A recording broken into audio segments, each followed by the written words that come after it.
No one at Fort Langdon talked about her. Not because they didn't know her, but because they were afraid to. Her name was Lieutenant Harper Blake, a woman whose quiet presence could freeze a room. Anyone looking at her saw only a calm, disciplined officer who kept to herself and never bragged. But what almost no one knew, except the Pentagon and a handful of people who signed non-disclosure agreements, was that Harper Blake was one of the most lethal close-quarter combat masters the U.S. Navy SEALs had ever trained. Her record was classified. Her missions were sealed. Her reputation? Hidden behind layers of boring administrative duty she had been temporarily assigned to after a classified op went wrong overseas. The soldiers on base assumed she was just another logistics officer pushed into the training cycle to observe. Nobody imagined she had broken bones of cartel smugglers with her bare hands. Nobody imagined she had once escaped from an ambush in the Hindu Kush Mountains with 3 wounded teammates on her back. Nobody imagined she had fought 6 hours straight in a hostage rescue mission that international media still believed was a training drill. And most importantly, no one imagined she could fight. That mistake was about to cost them. The arrival of the 3 troublemakers. The problem began when 3 new soldiers were transferred to the base. Sergeant Cole Maddox, loud, cocky, and permanently convinced he was the strongest man in every room. Corporal Ryan Sutter, always filming everything for his fitness channel, craving validation like oxygen. Private Mason Hale, the youngest, desperate to prove himself. Easily influenced by the first 2. Together, they were known unofficially as the Bulldogs, a name they gave themselves, because they believed they were tough, aggressive, and unstoppable, and they loved mockery, especially of anyone who looked quiet or out of place. When they first saw Lieutenant Harper Blake in the gym, alone, stretching lightly in her gray SEAL PT shirt, they exchanged smirks. "Yo," Cole whispered loudly, making sure she could hear him. "Looks like admin sent their secretary to the wrong room." Ryan added, lifting his phone, "Bro, she's tiny. If she's here for combat drills, that's going to be hilarious content." Mason just nodded nervously, unsure whether to laugh or stay quiet. Harper didn't react, didn't even look their way. She simply continued her stretching, calm and composed. But that calm was the calm before a storm the 3 had no idea was coming. The first warning, Captain Aaron Reed, a friend of Harper's and one of the few who knew her background, walked into the gym moments later. "Lieutenant Blake," he greeted her respectfully, "your assessment rotation starts today. Need anything before you head to the training field?" Cole's eyebrows shot up. "Lieutenant? She's a lieutenant." Ryan laughed. "Dude, they'll promote anyone these days." Captain Reed turned slowly toward the Bulldogs. "You 3, he said sharply. "A word of advice. Do not underestimate Lieutenant Blake. She has more operational hours than any of you combined." Cole smirked. "Yeah? Doing what?" "Paperwork." Ryan laughed again. Mason joined hesitantly. Captain Reed shook his head with a half-smile. "You boys are about to learn something the hard way, I guess." Harper simply grabbed a water bottle and walked out of the gym without a word. Cole watched her go. She didn't even respond. Probably scared. Ryan nodded confidently. "We could take her down in 5 seconds. All 3 of us." Captain Reed chuckled under his breath. If only they knew. The setup. Soldiers tried to test her that afternoon. The Bulldogs waited near Field Bravo, a secluded corner of the base normally used for advanced sparring drills. They knew Harper would be passing through on her way to the assessment review room. Cole leaned against a crate. "When she walks through here, we test her. Nothing crazy. Just, show her how real soldiers train." Ryan smirked. "Yeah, I'll record it. This is going to go viral." Mason was nervous. "I don't know, man." Captain Reed said. Cole slapped his shoulder. "Relax. It's just some friendly pressure. What's the worst she can do? Lecture us." Ryan snorted. "Exactly. She's not going to swing. She looks like she's afraid to raise her voice." They waited and waited. Then, finally, Harper Blake appeared, walking calmly, holding a folder of training reports. Cole stepped forward, blocking her path. Well, Lieutenant Blake," he said mockingly. "Were you headed in such a hurry?" Harper looked him dead in the eyes. "Move." Her voice was calm, steady, Dangerous. Cole grinned. What if we don't? Ryan moved behind her with his phone. Mason closed the gap on her left.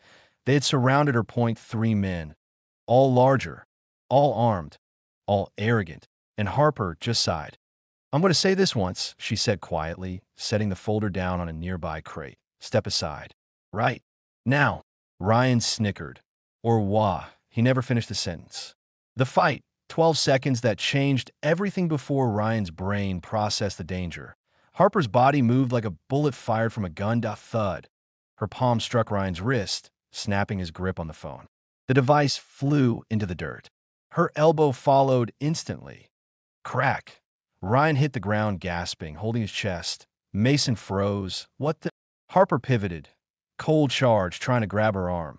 Mistake. She stepped inside his reach, her movement smooth, controlled. Her knee shot upward. Wham! Straight into Cole's solar plexus. The sergeant collapsed, wheezing like his lungs were crushed. But Mason, panicked and desperate, swung wildly at her. Harper caught his wrist mid-air. Twisted. Mason screamed as his body dropped to his knees. She placed one hand behind his neck, lowered him gently, and said in a whisper only he heard, "Don't ever attack someone you haven't assessed. You could have broken your hand. Or worse, you could have died." And then, silence. The entire fight had lasted 12 seconds. 3 grown soldiers lay on the ground, unable to move. Harper Blake stood calmly, breathing steady, not a single hair out of place. She picked up her training folder, dusted it off, and looked down at the shocked men. Cole wheezed. What the hell are you?" Harper crouched beside him, eyes sharp as steel. "I told you to move," she said softly. "And you didn't listen." Ryan groaned. How can you fight like that?" Harper rose to her full height. "Remember something?" she said coldly. "I'm not a secretary. I'm not an observer. And I'm sure as hell not scared of you." She stepped closer, her voice deadly calm. "I'm a SEAL combat master." Mason's eyes widened. "Are you a SEAL?" As in, Harper nodded once. "Classified operations. Close-quarter combat lead. 2 combat tours. 3 hostage rescues. And I commanded a black-budget SEAL team you'll never read about." Cole swallowed hard. "You could have killed us." Harper stared him down. "Yes. Easily. But that's not what warriors do. Real strength isn't about hurting people. It's about control." She turned to walk away, but paused. "Report to Captain Reed," she said flatly. "Tell him you attempted to test the lieutenant. He'll know what to do." Then she left them there, on the ground, doubled in pain, humiliated for the first time in their lives. Consequences. The truth spreads through the base within an hour. The entire base was whispering. "Did you hear? 3 soldiers tried to corner Lieutenant Blake. She took them down in seconds. She was a SEAL, a real one." By evening, Harper's name was everywhere. The Bulldogs were ordered to stand before Captain Reed in his office. Cole spoke first. "Sir, we made a mistake." Ryan nodded quickly. "A very big mistake." Mason practically trembled. "We didn't know who she was." Captain Reed looked at them with an expression that was half amusement, half disappointment. "You boys tried to corner a woman who trained with DevGru operators," he said dryly. "What exactly did you think was going to happen?" No one answered. Finally, he sighed. "You'll be written up for misconduct. You'll do extra drills for the next 2 weeks. And you'll personally apologize to Lieutenant Blake." They nodded rapidly. "But most importantly," Captain Reed continued, leaning forward, voice cold, "you will never, ever judge someone by how they look. Do I make myself clear?" "Yes, sir," all 3 shouted. The next morning, Harper was at the track, running laps at a speed that made elite soldiers stare. Her endurance was unreal. Cole, Ryan, and Mason approached nervously. Harper slowed, stopping in front of them. Cole cleared his throat. "Lieutenant Blake, we're sorry for what we did." Ryan spoke next. "We underestimated you. Badly." Mason added softly, "We thought you were just another officer. We were wrong." Harper studied them for a long moment. "Do you know why you lost?" she finally asked. Cole nodded. "We got cocky." Ryan added, "We didn't assess the situation." Harper nodded slowly. "And most importantly, you fought out of ego, not discipline." The men lowered their heads. Then Harper surprised them. "I don't hold grudges," she said quietly. "But I do expect you to train harder from now on. If you want to fight, fight to be better, not to intimidate others." They nodded quickly, grateful that as she walked past them. Cole whispered to Ryan, "Man, we're lucky she likes Mercy." Ryan exhaled deeply. "Bro, Mercy is the only reason we're alive." Over the next few days, Harper Blake unintentionally became the most respected person on base. Soldiers who once ignored her now saluted her with genuine respect. Recruits whispered her name like she was a myth, and senior officers requested her training expertise for advanced drills. But Harper wasn't interested in fame or admiration. She simply wanted to train to prepare for her next deployment, to stay sharp. Yet her reputation had grown beyond her, and the Bulldogs, once arrogant, became her biggest admirers. Cole trained harder than ever. Ryan deleted his mocking footage and created a new series about respecting real warriors. Mason asked Harper for guidance on improving his combat stance, and she helped him without hesitation. She turned the men who once tried to corner her into better soldiers. Because that's what true warriors do. If you're watching this on Grow for Justice, hit the subscribe button right now.